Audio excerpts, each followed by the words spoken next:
நாம் இந்த வழிபாட்டை ஆரம்பிக்க போகிறோம். நமது ஆரம்பம் பிதா குமாரன் பரிசுத்த ஆவி ஆகிய திரியேக நாமத்தில் உள்ளது. ஆமென். நாம் கண்களை மூடி ஆண்டவரை நோக்கி மன்றாடுவோம். அன்பின் நல்ல கடவுளே, ஆசீர்வாத மகிழ்ச்சி நிறைந்த இந்த வெள்ளிக்கிழமையின் காலை வேளையிலே சிலுவை என்கிற தியானத்தின் வழியாக உம்மை நோக்கி நாங்கள் மன்றாடுகிறோம்.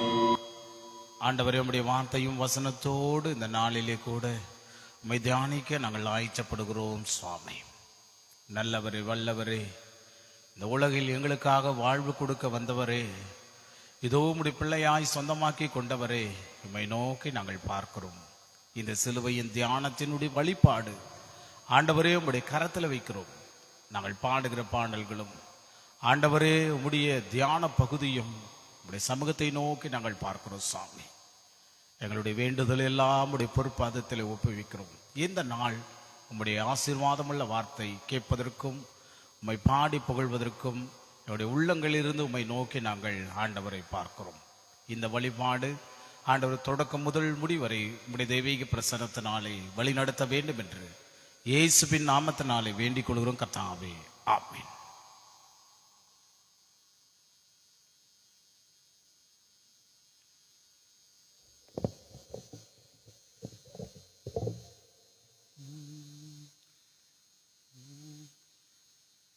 போகுது போகுது இதோ தேவனின் செம்மறி பூவுலகோர் பவத்தை, அது மாக்கனிவோடு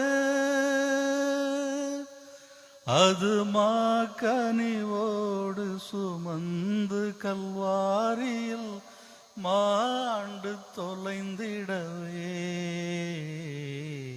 போகுது உன் பாவம் என் பாவம் ஊர் பாவம் யாவும், உன் பாவம் என் பாவம் ஊர் பாவம் யாவும் உறுத்தது பாரதனை, அது துன்பம் சகிக்கவே உறுத்தது பாரதன், அது துன்பம் சகிக்கவே, அது துன்பம் சகிக்க களைக்காமல் ஓடுது, அது துன்பம் சகிக்க களைக்காமல் ஓடுது, சோரி வெள்ளம் பெருக போகுது பார். முள்முடி சென்னியில் தோளில் குருசு, முதுகில் குருதி வெள்ளம், முள்முடி சென்னியில் தோளில் குருசு, முதுகில் குருதி வெள்ளம், அது தன்னழியேற்று கல்வாரி மாமேட்டில் தவிப்பதை பார் மனமே போகுது பார் இதோ தேவனின் செம்மறி பூவுலகோர் பவத்தை, அது மாக்கனிவோடு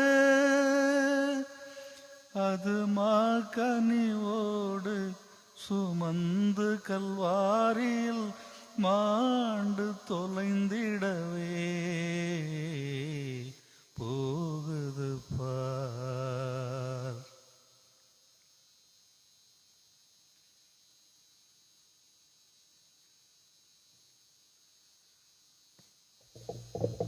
பிதாவாகிய கடவுளிடமிருந்தும் ஆண்டவராகிய இயேசு கிறிஸ்துவிடமிருந்தும் நமக்கு கிருபையும் சமாதானத்தின் தேவன் இந்த காலை வேளையிலே கர்த்தருடைய சமூகத்துக்கு முன்பாக அமர்ந்து கொண்டு காணொளி வழியாக பார்த்து கொண்டிருக்கிறவருடைய வாழ்விலும் உங்களோடும் கர்த்தர் உங்களுக்கு சமாதானத்தையும் ஆசீர்வாதத்தை அருள்வாராக.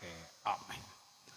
இந்த நாளில் தியான பகுதியாக எடுத்துக்கொண்ட தலைப்பின் பகுதி இயேசு எனக்காக அழுதார். இயேசு எனக்காக அழுதார். என் அன்புக்குரியவர்களே, இந்த தியான பகுதியானது லூக்கா எழுதின நற்செய்தி நூல் 19ஆம் அதிகாரம் வசனங்கள் 41 தொடங்கி 44 உள்ள திருவாக்குகள் வழியாக கர்த்தர் நமக்கு கொடுக்கிற அருளான செய்தியின் இந்த வழியை நாம் பார்க்கிறோம். இயேசு எனக்காக அழுதார் என்று. அன்புக்குரியவர்களே, இந்த சிலுவையின் தியானத்தின் வழியாக அனுதினமாய் ஆண்டவருடைய பிள்ளைகளாக அவரை ஆராதித்து அவரை போற்றி கொண்டு ஒவ்வொரு நாளும் ஒவ்வொரு தலைப்பின் அடிப்படையிலே கர்த்தர் நமக்கு கொடுக்கிற திருச்செய்தியை நாம் விசுவாசித்து அதற்குள்ளாக நம்முடைய விசுவாசத்தை பெருகி கொண்டு வாழ்ந்து கொண்டு வருகிறோம் என்பதுதான். அப்படியாக இருக்கிற கடவுள் இன்றைக்கு சொல்லுகிற வார்த்தை இயேசு எனக்காக அழுதார் என்று. அன்பார்ந்தவர்களே, இந்த பகுதியை நாம் பார்க்கிற போது இயேசு ஆண்டவர் குருத்தோலை பிடித்து கொண்டு பவனியாக அவர் எருசலேமை நோக்கி வருகிற போது எருசலேமுடைய மக்களுடைய எண்ணங்களை பார்த்து எருசலேமுடைய நடக்க போகிற காரியத்தை குறித்து இயேசு இந்த மக்களை குறித்து அவர் கண்ணீர் விடுகிறதை இந்த தியான பகுதி வழியாக நாம் பார்க்க முடிகிறது. முதலாவது பார்த்தோம்னா இதுல 3 காரியம் கடவுள் நமக்கு சொல்லுகிறதை பார்க்க முடியும். முதலாவது இயேசுவின் அழுகை, இரண்டாவது இயேசுவின் ஆசை, மூன்றாவது இயேசுவின் ஆலோசனை என்று சொல்லி கடவுள் நமக்கு இந்த 3 தலைப்பின் வழியாக கடவுள் கொடுக்கிற செய்தியாய் இருக்கிறது. முதலாவது பார்த்தோம்னால் இயேசுவின் அழுகை. அன்பார்ந்தவர்களே, 41வது வசனத்திலே பார்க்கிற போது இயேசு எருசலேம் நகரத்தை நெருங்கி வந்த போது அதை பார்த்து அழுதார் என்று சொல்லப்படுகிறது. இயேசு எருசலேம் நகரத்தை கிட்ட வருகிறதை பார்க்கிற போது அந்த நகரத்திற்காக கண்ணீர் விட்டு அழுதார் என்று பார்க்க முடிகிறது. அன்பார்ந்தவர்களே, பெண்கள் எதற்கெல்லாம் அழுது விடுவார்கள், ஆனால் ஒரு ஆண் பொதுவாகவே அழுவது கடினம் என்று சொல்லப்படுகிறது. அதாவது அழுக மாட்டார்கள். அதிலும் அழுவதற்கு மிக அரிதாய் இருக்கும். அழுதாலும் அதை எப்பாவது ஒரு முறை அவர்களுடைய கண்களில், ஆண்கள் கண்ணிலே தண்ணீர் வருவதை ஒரு அரிதாய் என்று பார்க்க முடியும். ஆனால் இயேசு ஒரு வாலிபராய் இருந்து அழுகிறார். இயேசுவின் அழுகை ஒரு வகையில் ஆறுதல் அளிக்கிறது. ஆனால் மனம் திரும்பாத மக்களுக்கு கவலைப்படக்கூடிய ஒருவர், கண்ணீர் விடக்கூடிய ஒருவர் நமக்காக இருக்கிறார் என்று ஒரு ஆறுதல் நமக்கு கொடுக்கிறதை பார்க்க முடிகிறது. அதே வேளையில் அவரது அழுகை நம்மை சிந்திக்க வைக்கிறது, சீர்படுத்த வைக்கிறது என்று பார்த்தோம்னால் சிலர் தங்கள் தவறுக்காக அழுவது உண்டு. ஆனால் இயேசுவின் அழுகை நிச்சயமாக அவருடைய தவறுக்காக அவர் அழுகவில்லை. அப்படி என்றால் அவருடைய அழுகைக்கு காரணம் என்ன என்று நாம் யோசித்து பார்த்தோம்னால் எருசலேம் மக்களுடைய செயல்களை பார்த்து, ஏனென்றால் எருசலேமுடைய அமைதிக்குரிய வழியை அறியாதிருக்க மக்களுக்காக அவர் அழுகிறதை பார்க்க முடிகிறது. அது மாத்திரமல்ல, இறைவாக்கினர்கள் ஆன்மீகத்தினுடைய தன்மையை குறித்து அனுப்பிவிட்டு அவர்களை அவ்வப்போது அனுப்புகிற போதெல்லாம் லூக்கா 13ஆம் அதிகாரம் 14வது வசனத்திலே பார்க்கிற போது தீர்க்கதரிசிகள் எல்லாம் அவர்கள் கொன்று போட்டு அது நிமித்தம் அனுப்பப்படுகிறவர்கள் எல்லாம் கல்லெறிந்து கொள்ளுகிற ஒரு சூழல் அவர்கள் ஏற்படுத்தினதை குறித்து நினைத்து அழுகிறார். இப்படிப்பட்ட மக்கள், திருந்தாத மக்கள், ஒரு முறையாவது மட்டுமல்ல பல முறை முயன்ற போது கூட அது நடக்காமல் செலவிட்ட நேரங்களை எண்ணி சிந்தித்து சிந்தனையில் அனைத்தும் நினைத்து கடவுள் அழுகிறதை பார்க்க முடிகிறது. இயேசு தன் குஞ்சுகளை, அதாவது கோழி தன் குஞ்சுகளை தன் இறக்கைக்குள்ளாக எத்தனையோ முறை விரும்பி அது எருசலேம் மக்களுக்காக அது இறங்கி வருகிற போது மனமில்லாமல் போனதை எண்ணி இயேசு இங்கு அழுகிறதை பார்க்க முடிகிறது. இயேசு அடிக்கடிக்கு எருசலேமுக்கு அவர் செயல்பட்டு வந்த காரியம் இன்னொரு நகரத்தில் செய்திருந்தால் மக்கள் திருந்திருப்பார்களோ என்று சொல்லி லூக்கா 11ஆம் அதிகாரம் 13வது வசனத்திலே பார்க்க முடிகிறது. ஒருவேளை எருசலேமை விட்டுட்டு வேற ஏதாவது நகரத்திலே இயேசு போய் இந்த ஊழியத்தை சொன்னால் ஒருவேளை அப்படி ஏற்றுக்கொண்டிருப்பார்களோ என்று சொல்லி, ஆனால் இந்த மக்கள் திரும்பி திரும்பி எருசலேமில் வந்து ஊழியம் செய்து மக்களுக்காக மனம் திரும்புவதற்காக ஏற்றபடினால் அவர் அந்த மக்கள் மனம் திரும்பாத நிலையில் இருக்கிறார்களே என்று சொல்லப்படுகிறது. அதுதான் அங்கு சொல்லுகிறது, திறந்தாத மக்களுடைய வணங்காக்கா கழுத்து உள்ள மக்களாய் இருக்கிறார்களே என்று அவர் அழுகிறதை பார்க்க முடிகிறது. அன்று எருசலேமில் பார்த்து அழுந்தால் ஆண்டவர் இன்று உலகத்தை பார்த்து, நம்முடைய நாட்டை பார்த்து நமக்கு முன்பாக அழுகிறதை பார்க்க முடிகிறது. அதுதான் யோசித்து பாருங்கள். இயேசுவின் அழுகை நமது செயலுக்கோ காரணத்துக்கோ அவருடைய அழுகை இருக்கும் என்று பார்க்க முடிகிறது. ஒருவேளை நாமும் கடவுளுக்கு விரோதமான காரியத்தை செய்தோமானால், கடவுளுடைய அன்பை நம் மன்றத்திலேயே பிரிந்த நிலையில் இருந்தால் இயேசு எனக்காக அழுது கொண்டே இருப்பார். இயேசு எனக்காக கண்ணீர் விடுகிறவராய் இருப்பார். எனவே தான் முதல் பகுதியிலே சொல்லுகிறது, இயேசு அழுதார் என்று. இயேசு எனக்காக அழுதார். இரண்டாவது பார்க்கிற போது இயேசுவின் அழுகை மாத்திரம் அல்ல, இயேசுவின் ஆசையும் அங்கு வெளிப்படுத்துகிறதை பார்க்க முடிகிறது. அழுகின்ற ஆண்டவர் அழுகையோடு நிறுத்தி கொள்ளாமல் தன் ஆசையை வெளிப்படுத்துகிறார். பாருங்க, இப்போது நான் அழுகிற அந்த கண்ணீர் என் பிள்ளைகளுக்காக, என் பிள்ளைகளுடைய மனங்கள் மாற வேண்டும் என்று சொல்லி தன் ஆசையை வெளிப்படுத்துகிற ஆண்டவராய் இருக்கிறார். அதனால்தான் 42வது வசனத்திலே லூக்கா 19:42 பார்த்தோம்னா ஆண்டவர் அந்த இடத்துல சொல்லுகிறார், இந்த நாளிலாவது அமைதிக்குரிய வழியே அறிந்திருந்தால் எவ்வளவு நலமாயிருக்கும் என்று சொல்லி இயேசுவினுடைய ஆசை அங்க வெளிப்படுத்துகிறதை பார்க்க முடிகிறது. தமது ஆசை வெளிப்படுத்துகிறார்.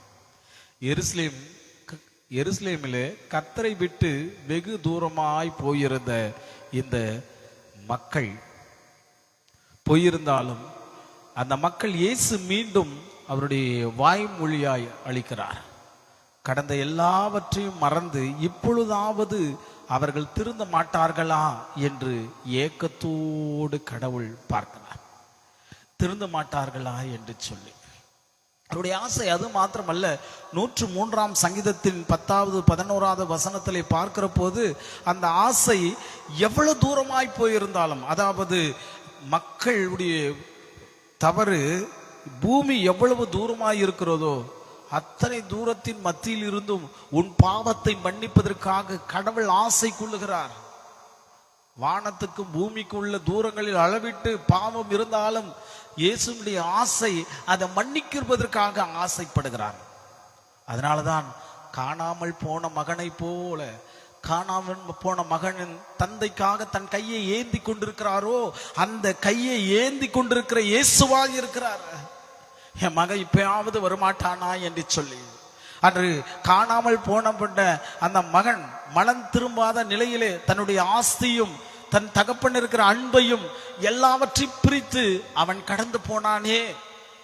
கடந்து போய் தன் நிலையை மாற்றி தன் நிலைக்குள்ளாக எல்லாம் இழந்த நிலையில் இருக்கிற போது மறுபடியும் அந்த தந்தையுடைய அன்பு தன் மகன் வரமாட்டானா என்று சொல்லி ஏக்கத்தோடு பார்த்தான். அந்த அன்பு இயேசுவின் ஆசை அதே அன்பை போலதான் இருக்கிறது. லூக்கா 15ஆம் அதிகாரம் 11லிருந்து 24 வரை. ஒருவேளை என் மகன் எப்படி இருந்தாலும் வந்தாலும் பரவாயில்லை, அவனை நான் ஏற்றுக்கொள்வேன் என்கிற ஆசையை தன் தகப்பனிடத்தில் இருக்கிறது. அதுதான் பாருங்க, அந்த கெட்ட குமாரன் என்று சொல்லுகிற அந்த மனிதன் போய் கெட்ட செயல்கள் எல்லாம் செய்கிறான். கடைசியாக புத்தி தெளிகிற போது பன்றி தவிடு தின்னுகிற அந்த தவிட்டை ஆற்றியாவது என் பசியை ஆற்றலாமே என்று சொல்லி எண்ணம் கொள்கிறான். அப்பொழுது அவனுக்கு புத்தி வருகிறது. புத்தி வருகிற போது, ஐயோ என் தகப்பன் வீட்டிலே ஏராளமான பேர்கள் இருக்கிறார்களோ, ஏராளம் பேர்கள் வயிறு நிறையாய் உணவு உண்ணுகிறார்களோ என்று சொல்லி அந்த ஆசை புத்தி தெளிகிற போது என் தகப்பனிடத்தில் தகப்பனிடத்தில் திரும்பி போகலாமே என்று சொல்லி மனம் திரும்புகிற போது, அந்த மனம் திரும்ப நிலையில் இருக்கிற போது தகப்பன் தன் மகன் வரமாட்டானோ என்று சொல்லி ஏக்கத்தோடு பார்க்கிறது போல கடவுள் அந்த ஏக்கத்தின் நிலையாய் பார்த்து கொண்டிருக்கிறார். என் அன்புக்குரியவர்களே, இயேசுவின் ஆசை இந்த காலை வேளையிலே உங்களுக்கு முன்பாக இருக்கிறது. இந்த 40 நாளிலே என் மகன் திரும்பி வரமாட்டானா, என் பக்கம் வரமாட்டானா என்கிற ஆசை. எப்படி எருசலேம் மக்கள் இந்த நாளிலாவது இவர்கள் திருந்த மாட்டார்களா என்று சொல்லி ஏக்கத்தோடு பார்த்தது போல, இன்றைக்கு நம்ம இடத்திலே கடவுள் இந்த நாளிலாவது, இந்த 40 நாட்களாவது என்னோடு வரமாட்டானா என்று, என் பக்கம் திரும்ப மாட்டானா என்று சொல்லி இயேசு ஆசையோடு பார்த்து கொண்டிருக்கிறார். மூன்றாவது பார்க்கிற போது இயேசுவின் ஆலோசனை 43-44 வசனத்திலே லூக்கா 19 அதிகாரம் 43-44 அங்க பார்க்கிற போது அந்த வார்த்தை எருசலேமுக்கு ஒரு சாபத்தை போல தோன்றுகிறது. பகைவர் உன்னை சுற்றி எழும்பு முற்றையிட்டு உன்னிலும் உன் பிள்ளைகளும் எப்பக்கத்திலும் நெருக்கி அழுது உன்னை தரமட்டமாக்குவார்கள் என்று வார்த்தைகளாலேயே எருசலேமுக்கு அழிவு இயேசு முன்னறிவித்தது என்று பார்க்க முடிகிறது. ஆனால் இயேசு எருசலேமை பார்த்து அவர் சொன்ன மிரட்டலுடைய வார்த்தை அல்ல, ஒருவேளை சாபமான வார்த்தை அல்ல, ஒரு ஆலோசனையாக சொல்லிவிடுகிறார். ஏனென்றால் அவர் அன்பு 33 ஆண்டு காலமாக எவரையும் அவர் மிரட்டவில்லை, எவரையும் அவர் அடித்ததில்லை, எவரையும் அவர் கொன்று போடவில்லை. மாறாக தந்தை சொல்லுகிற புத்தியை தன் பிள்ளைகளுக்காக ஆலோசனை சொல்லுகிறார். எனக்கு அன்புக்குரியவர்களே, இயேசுவுடைய ஆலோசனை இந்த காலை வேளையிலே என் பிள்ளைகள் இன்றைக்காவது இந்த நாளிலாவது என் பக்கம் வரமாட்டார்களா என்ற ஆலோசனை உனக்கு முன்பாக இருக்கிறது. அன்புக்குரியவர்களே, இயேசு எதற்காக நமக்காக வந்தார், இயேசு எதற்காக நம்மை மீட்பதற்காக வந்தார் என்பதை நாம் பார்க்க வேண்டும், நாம் சிந்தித்து பார்க்க வேண்டும், சிந்தனைக்குள்ளாக இருக்க வேண்டும்.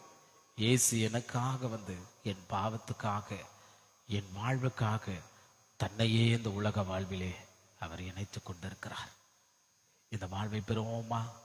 இந்த வாழ்வுக்குள்ளாக கர்த்தருடைய அன்பையே தம் வாழ்க்கையிலே நாம் மீண்டெடுப்போமா? கடவுள் தாமே நம்மை ஆசீர்வதித்து இந்த சிலுவைக்கு நேராக நம்மை திரும்பவும் ஆண்டவர் அணைக்கிற மக்களாக கடவுளுடைய அழுகையும் ஆசையும் ஆலோசனையும் கர்த்தர் நமக்கு தருகிறது நாம் பார்த்து கர்த்தர் தாமே நம்மை வாழ்வை வழிநடத்தி ஆசீர்வதிப்பாராக. ஆமென். எல்லாம் புத்திக்கு மேலான தெய்வீக சமாதானம் நம்முடைய இருதயங்களும் சிந்தனைகளும் கிறிஸ்துவுக்குள் வைத்து பாதுகாத்துக் கொள்வராக.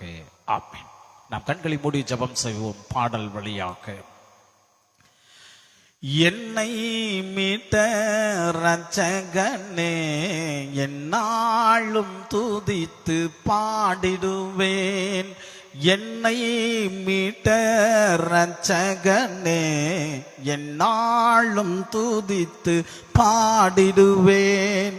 தாயின் கருவில் உருவாக முன்னே, தாயின் கருவில் உருவாக முன்னே என்னை பேர் சொல்லி அழைத்த வான்மகனே, என்னை மீட்ட இரட்சகனே என்னாலும் துதித்து பாடிடுவேன்.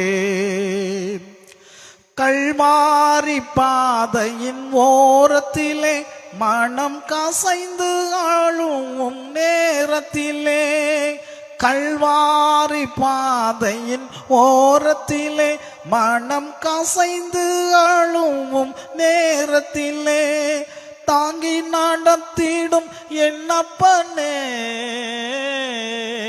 தாங்கி நடத்திடும் என்னப்பனே, தயவோடு நான் உன்னை பாடிடுவேன், தயவோடு நான் உன்னை பாடிடுவேன். என்னை மீட்ட இரட்சகனே என்னாலும் துதித்து பாடிடுவேன். ஆதியும் அந்தமும் ஆனவரே எனக்காறுதல் தேறுதல் அளிப்பவரே, ஆதியும் அந்தமும் ஆனவரே, எனக்காறுதல் தேறுதல் அளிப்பவரே. அன்னை தந்தை என்னை வெறுத்தாலும், அன்னை தந்தை என்னை வெறுத்தாலும், அன்போடு நீர் என்னை அணைத்தீரே, அன்போடு நீர் என்னை அணைத்தீரே. என்னை மீட்ட இரட்சகனே, என்னாலும் துதித்து பாடிடுவேன். என்னை மீட்ட இரட்சகனே, என்னாலும் துதித்து பாடிடுவேன். தாயின் கருவில் உருவாக முன்னே, தாயின் கருவில் உருவாக முன்னே, என்னை பேர் சொல்லி அழைத்த வான்மகனே, என்னை மீட்ட இரட்சகனே, என்னாலும் துதித்து பாடிடுவேன். என்னை மீட்ட இரட்சகனே, என்னாலும் துதித்து பாடிடுவேன். எங்கள் அன்பின் நல்ல கடவுளே, ஆசீர்வாதம் மகிழ்ச்சி நிறைந்த இந்த காலை வேளையிலே கர்த்தாவே, உம்முடைய பிள்ளைகளாக இதோ உம்முடைய பிள்ளைகளாய் சொந்தமாக்கி கொண்டு இந்த பிள்ளைகளுக்காக கண்ணீர் விடுகிற கடவுளாய் இந்த உலக வாழ்வில் வந்தவரே, உம்மை நோக்கி நாங்கள் மன்றாடுகிறோம், உம்மை போற்றுகிறோம் சுவாமி. இந்த காலை வேளையிலே ஆண்டவரே, இயேசு எனக்காக அழுதார். இந்த உலக வாழ்விலே எனக்காக அழுகிறவர் யார்? எனக்காக கண்ணீர் விடுகிறவர் யார்? நான் விட்ட கண்ணீருக்கு எனக்கு ஆறுதல் சொல்லுகிறவர் யார் என்று பல கோணங்களில் பார்க்கிற போது, இந்த உலகத்துக்காக எனக்காக கண்ணீர் விட்டவர் ஒருவர் இந்த உலகத்தில் வந்தார். அவர்தான் இயேசு கிறிஸ்து. அவர் வழியாக ஆண்டவரே, இன்றைக்கு அவருடைய அழுகையும் அவருடைய ஆலோசனையும் ஆண்டவரே அவருடைய ஆசையும் கடவுள் வெளிப்படுத்தினதையே இந்த காலை வேளையை நாங்கள் பார்த்தோம் தகப்பனே. கர்த்தாவே, உம்முடைய பிள்ளைகளுடைய வாழ்வுக்காக ஆண்டவரே நீர் இந்த உலகத்திலே இறங்கி வந்து இந்த உலகத்திலே பிள்ளைகளுடைய வாழ்வு பெறுவதற்காக தன்னையே இந்த உலக வாழ்வில் அர்ப்பணித்தீரே சுவாமி. சிலுவையின் பாடுகள் வழியாக மீட்பதற்காகவே தன்னையே அர்ப்பணித்தீரே சுவாமி. அந்த அர்ப்பணித்த நினைவுகளை இந்த 40 நாட்கள் வழியாக நாங்கள் சிந்தித்து ஆண்டவரே, இந்த அழுகை எனக்காக, இந்த ஆசை எனக்காக, இந்த ஆலோசனை எனக்காக என்று சொல்லி இந்த காலை வேளையில் அப்படிப்பட்ட ஒரு நிலையே ஆண்டவர் ஒவ்வொரு பிள்ளைகளுக்கு தந்து நீர் வழி நடத்தி ஆசீர்வதிக்கப்படியாய் நாங்கள் வேண்டுகிறோம் சுவாமி. நல்ல கடவுளே, இந்த காலை வேளையிலே உடைய பிள்ளைகளாக வந்திருக்கிறவர்களையும் உடைய கரத்தில் ஒப்புவிக்கிறோம். ஆண்டவருடைய திவ்ய கரத்தினாலே உடைய கரம் ஆசீர்வதித்து உடைய பிள்ளைகளுடைய வாழ்வை வழி நடத்துங்க சுவாமி. குறிப்பாக இந்த நாளிலே கூட ஆண்டவரை பலவீனத்தோடு இருக்கிற மக்களுக்காக வேண்டுகிறோம். ஆண்டவரை நல்ல சுகத்தையும் பலத்தையும் தாங்க. வயது முதிர்ச்சியில் இருக்கிற மக்களுக்காக வேண்டுகிறோம். முதுமையின் பலவீனத்தினாலே ஆண்டவரே முன்னும் பின்னுமாக அவதிப்பட்டு கொண்டிருக்கிறவர்களுடைய வாழ்வுக்கு உம்முடைய கரம் ஆண்டவரே பலனை தந்து ஆசீர்வதிக்கும்படியாய் நாங்கள் வேண்டுகிறோம் சுவாமி.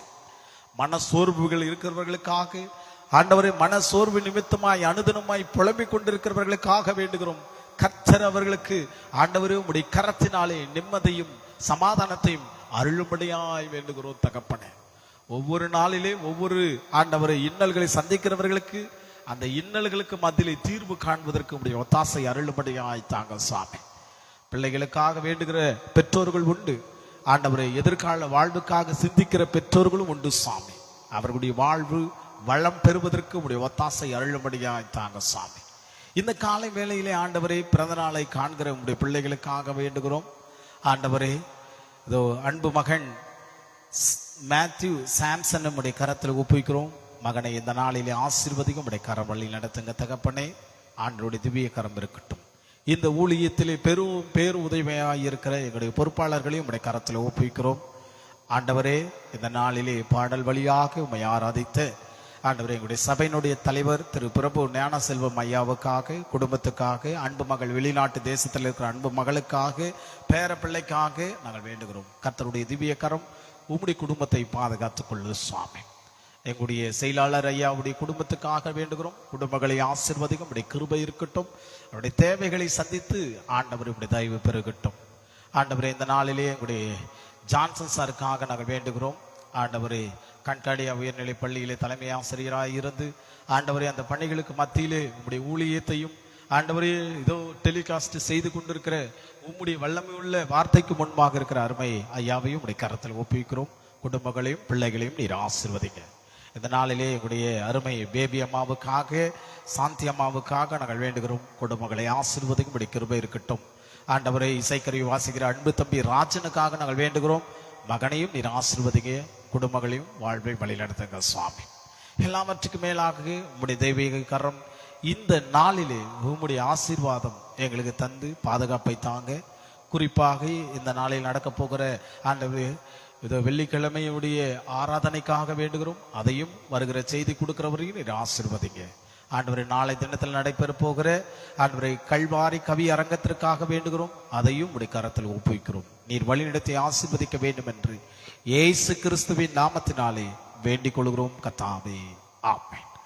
அருமை ஆண்டவனாகிய இயேசு கிறிஸ்துவின் கிருபையும் கடவுளுடைய அன்பும் பரிசுத்த ஆவியினுடைய அன்னைக்கவும் உங்களுடைய வாழ்வோடும் பிழைப்போடும் கர்த்தருடைய அன்பு உங்களுக்கு முன்பாக இருந்து இந்த நாள் உங்களுக்கு ஆசீர்வதித்து அருள்வாராக, ஆமென். என் ஆத்துமாவே கர்த்தரை சோஸ்திரி, என் முழுமே பரிசுத்த நாமத்தை சோஸ்திரி. என் ஆத்துமாவே கர்த்தரை சோஸ்திரி, கர்த்தர் செய்த சகல உபகாரங்களை மறவாதே, ஆமென். நன்றி. தேங்க்யூ.